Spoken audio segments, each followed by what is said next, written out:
Vasilyos'u unutmayasın Ali. İnsan nasıl bu kadar alçalabilir?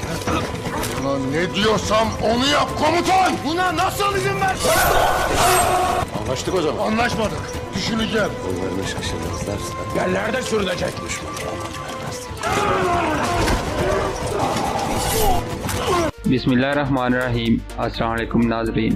इस किस्त के आगाज में तुर्गुतल्प और उसके जंगजू भाग रहे होते हैं। इसी दौरान वसूलियत के सिपाही भी उनका पीछा कर रहे होते हैं। कुछ ही देर में तुर्गुत और उसके साथी हचतोरियन की दुकान पर पहुंच जाते हैं। तुर्गुतल्प हचतोरियन मास्टर से कहता है, हम और नहीं भाग सकते, हमें दुकान के अंदर छुपना होगा। फिर हचतोरियन मास्टर दुमरुल को कहता है, इनको छुपाओ। जिसके बाद दुमरुल उन सबको दुकान के अंदर लेकर जाता है। बाहर हचतोरियन मास्टर गिर जाता है और ड्रामे करते हुए चिल्लाना शुरू हो जाता है। इतने में वसूलियत के सिपाही भी वहाँ पहुँच जाते हैं। हचतोरियन उन्हें देख के उठ जाता है और कहता है, इन्होंने मुझे गिरा दिया है, और इशारा करते हुए कहता है, उस तरफ गए हैं, पकड़ो उन कातलों को। ये सुनकर वो सब उस तरफ चल पड़ते हैं। इतने में एक और वसूलियत का सिपाही आ जाता है, जिसको हचतोरियन मास्टर देखकर रोने लगता है और फिर उसे भी कहता है कि वो उधर गए हैं। लेकिन वो हचतोरियन की बात नहीं सुनता और आसपास की दुकानें देखने लगता है। हचतोरियन हैरानगी से उसे देखने लगता है और कहता है, तुम इधर क्या कर रहे हो? मैं तुम्हें बता रहा हूँ कि वो उधर गए हैं। इसी दौरान उधर चावदार कबीले में सब मिलकर रात का खाना खा रहे होते हैं। फिर अलियार अर्तुगरुल को कहता है, खुदा का शुक्र है आप हमारे हेमे में दोबारा आए हैं बे। इंशाल्लाह हमारे जंगजू सलामती के साथ फतहयाब होकर आएंगे। ये सुनकर अर्तुगरुल कहता है, इंशाल्लाह। और फिर हेमे में मौजूद सब लोग कहते हैं इंशाल्लाह। फिर अर्तुगरुल कहता है, अगर वो कामयाब ना भी हुए तो इस मिशन का बोझ लेकर शहीद नहीं होंगे। इसके अलावा वो और बहुत सी बुरी सूरत हालों में खुदा की मदद से बचे थे। फिर अलियार कहता है, हमें भी और की वजह से बहुत सी दुश्वारियों का सामना करना पड़ा है बे। खुदा का शुक्र है कि अब अमीर सातीन ने भी उसकी मदद करने से इनकार कर दिया है। फिर अर्तुगरुल कहता है, वसूलियत को नजरअंदाज मत करो अलियार बे। अलियार कहता है, हत्ता कि मैं इस बात पे ध्यान भी नहीं देना चाहता कि ओराल वसूलियत से मदद मांगेगा। और फिर कहता है, कोई इतना कैसे गिर सकता है बेईम? अर्तुगरुल कहता है, लोग करते हैं ऐसा अलियार बे। जब वो अपने अज़ाइम को हासिल नहीं कर सकते तो वो लालच में इस कदर अंधे हो जाते हैं कि उनको दुश्मन के साथ गले मिलना जरूरी लगता है। ये सुनकर हैमा खानम कहती हैं, आप सब मेरे बच्चे हो, खुदा आपको लालच में अंधे लोगों के शर से बचाए। फिर सब कहते हैं आमीन। इतने में एक सिपाही आकर बताता है कि ओराल की तरफ जो सिपाही गए थे वो वापस आ गए हैं अलियार बे, और उनमें से कुछ सिपाही शहीद हो गए हैं। ये सुनकर वो सब हैरान हो जाते हैं और फिर अलियार, अर्तुगरुल और दुंदार अपने हथियार उठाकर बाहर चले जाते हैं। उधर वसूलियत का सिपाही हचतोरियन मास्टर की एक नहीं सुन गिरा देता है, जिसके बाद वो उसकी दुकान में दाखिल हो जाता है। तुर्गुत होशियारी के साथ दरवाजे के पीछे छुप जाता है और जैसे ही वो सिपाही अंदर आकर उन पर हमला करने लगता है तो फौरन तुर्गुतल्प उसे गर्दन से दबोच लेता है और उसका खात्मा कर देता है। इसके बाद तुर्गुतल्प हचतोरियन मास्टर को भी अंदर बुला लेता है और फिर अपने साथियों से मुखातिब होकर कहता है, हमारा हाथ मकसद पूरा हो गया है, अल्हम्दुलिल्लाह हमने अपने भाइयों का बदला ले लिया है। इसी दौरान कराचैसर किले में वसूलियत शदीद गुस्से में होता है और फिर सिपाहियों को कहता है, तुम लोगों ने कैसे उन तुर्कों को मेरे किले के अंदर आने की इजाजत दी और उनके हाथों मेरे कमांडर को मरने दिया? और ये कहते हुए एक सिपाही को पीटने लगता है कि तुम लोगों ने कैसे उन्हें इजाजत दी? सिपाही कहता है, हमने तमाम हिफाजती इकदाम अपनाए थे। वसूलियत कहता है, तो फिर कैसे हुआ ये सब? मैंने तुम लोगों को बताया भी था कि अर्तुगरुल अपने सरदारों का बदला लेने आएगा। ये कहकर वसूलियत अपनी तलवार निकाल लेता है और उन दोनों सिपाहियों की गर्दनें काट देता है, जिसके बाद वो दोनों गिर कर मर जाते हैं। फिर वसूलियत गुस्से में कहता है, अर्तुगरुल मैं तुम्हें अपने हाथों से मारूंगा। उधर चावदार कबीले में अर्तुगरुल और अलियार उस हेमे में जाते हैं जहाँ शहीद सिपाहियों की लाशें पड़ी होती हैं। फिर अलियार आगे बढ़ता है और एक सिपाही के ऊपर से कपड़ा उठाता है। फिर वो देखता है कि एक सिपाही आगे और पीछे दोनों तरफ से जख्मी होता है, जिसके बाद अलियार अर्तुगरुल से मुखातिब होकर कहता है, ओराल अकेला ऐसे नहीं कर सकता, लाजमी कोई गद्दार मौजूद है जिसने उसकी मदद की है अर्तुगरुल बे। अर्तुगरुल कहता है, तो फिर हमें उन सिपाहियों से बात करनी चाहिए जो इन शहीदों के साथ आए हैं। पहले हमें हर हाल में गद्दारों से छुटकारा हासिल करना होगा। अगर हमने ऐसा नहीं किया तो जब हम काफरों के साथ जहाज पे जाएंगे तो हमें तबाह कर दिया जाएगा। दूसरी तरफ हजारों सिपाही से पूछता है, तुमने उन सिपाहियों को क्यों कत्ल किया? अब हमें इस सूरत हाल से भी निपटना होगा। सिपाही कहता है, मेरे पास कोई और चारा नहीं था हजार बे, लेकिन आप परेशान मत हो क्योंकि मैंने कोई सबूत पीछे नहीं छोड़ा। इतने में एक सिपाही आकर उन्हें बताता है कि अलियार बे आपको बुला रहे हैं। उधर कराचैसर किले में ओराल वसूलियत को कहता है, तुम मेरे बगैर इंतकाम नहीं ले सकते, मेरे कबीले के जिरगे वाले आदमी मेरे इशारे का इंतजार कर रहे हैं। ये सुनकर वसूलियत कहता है, हम कल बात करेंगे, मैं इस बारे में सोचकर फैसला करूंगा। इतने में एक सिपाही आकर बताता है कि कातिल अभी भी कराचैसर किले में मौजूद है गवर्नर, हमारे सिपाही उनका पीछा कर रहे हैं और हमने तमाम किले के हार्जी दरवाजे बंद कर दिए हैं, उनका यहाँ से निकलना अब मुमकिन नहीं है। ये सुनकर वसूलियत कुछ खुश हो जाता है और कहता है, मैं उनको देख लूंगा, उनको जिंदा मेरे पास लेकर आओ। ये कहकर वसूलियत वहाँ से चला जाता है। दूसरी तरफ हेलेना अपने कमरे से बाहर जाने लगती है तो कमांडर उसे रोक लेता है और कहता है, आप बाहर नहीं जा सकती। हेलेना पूछती है बाहर क्या हो रहा है। कमांडर कहता है किले पे हमला हो गया है और हमारे कमांडर को कत्ल कर दिया गया है। फिर हेलेना पूछती है किसने किया है ये। कमांडर कहता है मैं और मालूमात नहीं दे सकता। ये कहकर कमांडर बाहर चला जाता है। इसी दौरान वसूलियस बाहर आता है तो उसका सामना कमांडर से हो जाता है। वसूलियस कमांडर से पूछता है निकाया से एक हथियारों का काफिला आने वाला था, क्या उसके बारे में कोई खबर है। कमांडर बताता है कि वो 2 दिन तक यहाँ पहुँच जाएंगे जनाब। हेलेना भी उनकी बातें छुपकर सुन रही होती है। फिर वसूलियस कमांडर को कहता है कि टीओ को बताओ कि वो काफिला खतरे में है, उसे लाजमी एहतियाती तदाबीर इख्तियार कर लेनी चाहिए। फिर कमांडर कहता है आप परेशान मत हो, हमारे बेहतरीन आदमी उस काफिले की हिफाजत कर रहे हैं। कमांडर के अल्फाज सुनकर वसूलियस सख्त गुस्से में आ जाता है और फिर कहता है जो मैंने कहा है वो करो कमांडर। उन हथियारों को हासिल करने के लिए हमें अपने ही शाही काफिले पर हमला करना पड़ा था, क्योंकि वो हथियार हमें तुर्कों के खिलाफ जंग जीतने में मदद करेंगे। वसूलियस की ये बातें सुनकर हेलेना शदीद दुखी हो जाती है, क्योंकि उसे यकीन हो जाता है कि उस शाही काफिले पर वसूलियस ने ही हमला करवाया था। हेलेना दीवार के साथ बैठकर रोने लगती है और फिर गुस्से में कहती है गद्दार कातिल, तुम इसकी कीमत चुकाओगे वसूलियस। उधर अर्तुगरुल के जंगजू हाचतोरियन मास्टर की दुकान में मौजूद होते हैं। इसी दौरान समसा कहता है अब हम इस किले से बाहर नहीं जा सकते, अब क्या करेंगे हम तुर्गुतल। कुतलुजा कहता है हम बाहर जाकर उनसे लड़ते हैं और शहीद हो जाते हैं और अपने साथ बहुत सूं को लेकर जाएंगे। ये सुनकर तुर्गुतल कहता है जब अर्तुगरुल बे किला फतह करने आएंगे क्या तुम उस वक्त उनके साथ नहीं होना चाहते कुतलुजा। कुतलुजा कहता है क्यों नहीं तुर्गुतल। तुर्गुतल उससे कहता है तो फिर हम यहाँ से निकलने का कोई रास्ता ढूंढेंगे, सिर्फ हमें एक शख्स की मदद ही यहाँ से निकाल सकती है और वो है हेलेना। हाचतोरियन मास्टर कहता है आप परेशान मत हो, हेलेना के पास जाने का काम मैं करूंगा। उधर चावदार कबीले में अलियार अर्तुगरुल बे को कहता है जब मैं तालीम हासिल कर रहा था तो उस वक्त ओराल ने बहुत से कबीले के बहादुर सिपाहियों के जहन में जहर घोल दिया था, जिसका खमियाजा आज हम भुगत रहे हैं अर्तुगरुल बे। इतने में वो 3 सिपाही भी उधर आ जाते हैं जो शहीद सिपाहियों के साथ आए थे। फिर सिपाही कहता है आप हमसे मिलना चाहते थे अलियार बे। अलियार कहता है मुझे सारी सूरत हाल बताओ याजल। सिपाही याज कहता है हमने ओराल और चोलपन हाथून के निशान ढूंढ लिए थे, जिसके बाद हम 2 ग्रुपों में तकसीम हो गए थे ताकि हम जल्दी ही उन्हें ढूंढ सकें। कुछ देर बाद हमें महसूस हुआ कि दूसरा ग्रुप कहीं खो गया है और फिर हमें उनकी लाशें मिली। फिर अर्तुगरुल पूछता है ये कैसे मुमकिन हो सकता है कि ओराल अकेला एक सिपाही को आगे और पीछे दोनों तरफ से हमला कर दे। ये सुनकर याजल परेशान हो जाता है और फिर कहता है जो मैं जानता था वो मैंने बता दिया है भाई। फिर अर्तुगरुल पूछता है क्या तुमने कोई और निशानात देखे हैं। याजल कहता है नहीं। इसके बाद अलियार उन तीनों सिपाहियों को वापस जाने को कहता है। उनके जाने के बाद अर्तुगरुल अलियार से मुखातिब होकर कहता है हमें उन सिपाहियों पर नजर रखनी होगी जो ओराल के करीब थे, खासतौर पर याजल पर। इन्हीं सिपाहियों की मदद से हम कबीले में मौजूद गद्दारों तक पहुँचने में कामयाब होंगे। हजार वे के बारे में भी मोहतात रहना। ये कहकर अर्तुगरुल अब्दुर्रहमान से मुखातिब होकर कहता है कई कबीले जाओ और जिरगे के लोगों को कल यहाँ आने की दावत दो। कल सुबह हम चावदार कबीले में एक जिरगा मुनअकिद करेंगे जिसमें दोनों कबीलों के आदमी बैठेंगे। इसके अलावा आप याजल पे नजर रखो। इसके बाद अर्तुगरुल हेमा हनम के पास जाता है और उन्हें बताता है कि हालात कुछ इस तरह के हो रहे हैं कि जंग शुरू होने का खतरा है। मैंने अलियार बे के साथ मशवरा करके ये फैसला किया है कि हम कलीने बनाने का काम चावदार कबीले में मुंतकिल कर देंगे। ये सुनकर हलीमा सुल्तान कहती है हम कलीनों का काम तकरीबन खत्म करने वाले हैं, लेकिन सूरत हाल के मुताबिक ये अच्छा फैसला है। फिर असलान कहती है हम मिलकर काम करेंगे और वक्त पर खत्म कर लेंगे इंशाअल्लाह। अगले दिन हाचतोरियन मास्टर काराचैसर किले के मरकजी दरवाजे पर पहुंच जाता है और वहाँ तैनात कमांडर को कहता है मेरी एक दरख्वास्त है, मैं हेलेना से मिलना चाहता हूँ। कमांडर पूछता है आप हेलेना से क्यों मिलना चाहते हैं। हाचतोरियन मास्टर कहता है वो मेरी दुकान की मालिक है, अगर आप मेरा नाम उनको बताएंगे तो वो जरूर मुझसे मिलेंगी। कमांडर कहता है ये मुमकिन नहीं है मोहतरम, आप किसी और वक्त आना। हाचतोरियन कहता है लेकिन मेरा मिलना उनसे बहुत जरूरी है, क्योंकि उन्होंने अपनी शादी के हवाले से मुझे एक चीज तैयार करने को कहा था। अगर उन्हें ये मालूम हुआ कि आपने मुझे उनसे नहीं मिलने दिया तो ये आपके लिए अच्छा नहीं होगा। ये सुनकर कमांडर एक सिपाही के साथ हाचतोरियन मास्टर को अंदर भेज देता है। सिपाही अंदर किले के सहन में उसे खड़ा करके हेलेना के पास चला जाता है। थोड़ी ही देर में हेलेना वहाँ आ जाती है। हाचतोरियन मास्टर उससे कहता है हेलेना आपको फौरी तौर पर मेरे साथ दुकान पे चलना होगा, अर्तुगरुल बे के हवाले से एक बहुत जरूरी काम है। अर्तुगरुल का नाम सुनकर हेलेना साथ जाने के लिए रजामंद हो जाती है और कहती है मैं आपके साथ जाने के लिए तैयार हूँ। जिसके बाद वो दोनों गवर्नर के किले से बाहर चले जाते हैं। थोड़ी ही देर में वो दोनों दुकान पे पहुँच जाते हैं। इस दौरान तुर्गुत और उसके जंगजू तहखाने में मौजूद होते हैं। हेलेना पूछती है एल्विन मास्टर क्या बात है अर्तुगरुल के बारे में। हाचतोरियन हेलेना को कहता है आप मेरे साथ आओ। जिसके बाद वो हेलेना को लेके दुकान के तहखाने में चला जाता है। हेलेना तुर्गुत और उसके साथियों को देखकर हैरान हो जाती है और फिर उन्हें कहती है तो वो आप लोग थे जिन्होंने कमांडरों को कत्ल किया है। फिर वो सहमे हुए अंदाज में पूछती है एल्विन मास्टर क्या आप भी अर्तुगरुल बे के लिए काम कर रहे हैं। हाचतोरियन कहता है मेरा नाम एल्विन नहीं बल्कि हाचतोरियन है। ये सुनकर हेलेना हैरत ज़दा हो जाती है और फिर मुस्कुराते हुए कहती है आखिरकार इस मनहूस किले में अब मैं अपने आप को महफूज महसूस कर रही हूँ। हेलेना के ये अल्फाज सुनने के बाद वहाँ मौजूद सब लोग सुकून का सांस लेते हैं कि हेलेना हेलेना उनके साथ है। फिर तुर्गुतल्ब कहता है हमें आपकी मदद की जरूरत है। हेलेना कहती है मैं जो कुछ भी कर सकी आपके लिए करूंगी, लेकिन एक और बात है जो आपके लिए जानना जरूरी है। शाही काफिले पर वसूलियत ने ही हमला करवाया था और अब मैं ये भी यकीन से कह सकती हूँ कि उसी ने मेरे बाबा को भी कत्ल करवाया है। हचतोरियन मास्टर कहता है हेलेना, अर्तुगरुल बे आपके बाबा की मौत का बदला जरूर लेंगे। हेलेना कहती है मैं जानती हूँ। एक और बात है जो आपको जाननी चाहिए, और हाल इस वक्त किले में है। ये सुनकर तुर्गुतल्ब कहता है तो वो कमीना इस कुत्ते की पनाह में है। फिर हेलेना पूछती है बमसी के बारे में बताओ, कैसा है वो और कहाँ है। फिर तुर्गुतल्ब बताता है कि वसूलियत ने एक शख्स को जिसका नाम टियो है बमसी को मारने के लिए भेजा था। टियो का नाम सुनकर हेलेना कहती है रात को मैंने वसूलियत को टियो के बारे में बात करते हुए सुना था। निकाया से एक काफिला आ रहा है और वो काफिला हथियार लेकर आ रहा है। उन हथियारों की मदद से तुर्कों के खिलाफ जंग लड़ी जाएगी और उस काफिले की हिफाजत वसूलियत ने टियो को दी है। हेलेना के ये अल्फाज सुनकर तुर्गुतल्ब कहता है हमें फौरन यहाँ से निकलना होगा। हेलेना कहती है आप परेशान न हो, मैं आपकी मदद करूंगी यहाँ से निकलने में। उधर चावदार कबीले में दुंदार अर्तुगरुल से कहता है मुझे गुंदोगदू भाई और सुंगुरतकीन भाई की याद आ रही है। हम अलियार बे के साथ भाई बन गए हैं, लेकिन हमें अपने हकीकी भाइयों के बारे में कोई खबर ही नहीं है। फिर अर्तुगरुल कहता है हमारे रास्ते जुदा लेकिन मंजिल एक ही है दुंदार। उन्होंने पीछे रहना पसंद किया जबकि हमने आगे बढ़ने को तरजीह दी और इंशाल्लाह एक दिन हम जरूर मिलेंगे। इसी दौरान बाहर औरतें कालीने बनाने में मसरूफ होती हैं। इतने में हैमा हनम भी वहाँ आ जाती हैं और उन सबको अपनी तरफ मुखातिब करके बताती हैं कि कल हमारे कबीले की औरतें भी यहाँ आ जाएंगी और फिर आपके साथ मिलकर काम करेंगी। ये सुनकर तमाम औरतें खुश हो जाती हैं। गुनेली भी वहाँ मौजूद होती है। वो हैमा हनम के पास आकर कहती है खुशआमदीद हैमा वालदा, मेरा नाम गुनेली है। अगर आपको किसी भी चीज की जरूरत हो तो मुझे बता दीजिएगा। हैमा हनम कहती है शुक्रिया बेटी, मुझे तुम्हारे अल्फाज सुनकर खुशी हुई। इसी दौरान हलीमा सुल्तान असलहान से चुपके से कहती है ये लड़की किले को अंदर से फतह करना चाहती है। फिर असलहान खातून हलीमा को कहती है गुनेली बहुत तेज लड़की है, आप जल्द ही हैमा हनम को हकीकत से आगाह कर दो वरना वो वाकया ही किले को अंदर से फतह कर लेगी। इतने में दुंदार भी वहाँ आ जाता है। हैमा हनम उसे देख कर कहती है खैरियत है दुंदार। दुंदार कहता है मैं तरबियती इलाके की तरफ जा रहा था तो मैंने सोचा कि मुझे यहाँ रुकना चाहिए, लेकिन इसी दौरान वो लगातार गुनेली की तरफ देख रहा होता है। फिर दुंदार हैमा हनम को कहता है आपको किसी चीज की जरूरत तो नहीं है वालदा। हैमा हनम कहती है नहीं, हमें किसी चीज की जरूरत नहीं है। ये सुनकर दुंदार वहाँ से चला जाता है। फिर हैमा हनम भी गुनेली को गौर से देखने लगती है। इसके बाद कारा चैसर किले में बारिश शुरू हो जाती है। हेलेना एक तरफ जा रही होती है और साथ ही कुतलुजा भी भेस बदल कर उसके चल रहा होता है। ये एक उन्होंने मिलकर मंसूबा बनाया था किले से बाहर जाने के लिए और उनके पीछे हाजतोरियन मास्टर और दुमरुल आ रहे होते हैं और फिर तुर्गुत भी कुछ सामान रेडी पे लेकर आ रहा होता है। आगे वसूलियत के कुछ सिपाही खड़े होते हैं जिनको देख के हाजतोरियन मास्टर और दुमरुल उनके पास आ जाते हैं और फिर उनको बातों में लगा लेते हैं। इसी दौरान तुर्गुत और उसके साथी वहाँ से निकलने में कामयाब हो जाते हैं, लेकिन सिपाहियों को कुछ शक हो जाता है और वो भी उनके पीछे चल पड़ते हैं। फिर हेलेना तुर्गुत और उसके जंगजुओं को लेकर एक सुराख तक पहुँच जाती है जो किले से बाहर निकलने का एक खुफिया रास्ता होता है। कुतलुजा उस सुराख को खोलने लगता है। फिर तुर्गुतल्ब हेलेना को कहता है हम आपका ये एहसान कभी नहीं भूलेंगे हेलेना। हेलेना कहती है कोई बात नहीं तुर्गुतल्ब, वामसी को मेरी तरफ से सलाम देना। इतने में वसूलियत के सिपाही वहाँ पहुँच जाते हैं और फिर उन्हें देखकर अपनी तलवारें निकाल लेते हैं और फिर उनके दरमियान लड़ाई शुरू हो जाती है। अर्तुगरुल के जंगजू उनके हर वार को नाकाम बना देते हैं और कुछ ही देर में उनका खात्मा कर देते हैं, जिसके बाद वो तीनों उस राह में दाखिल हो जाते हैं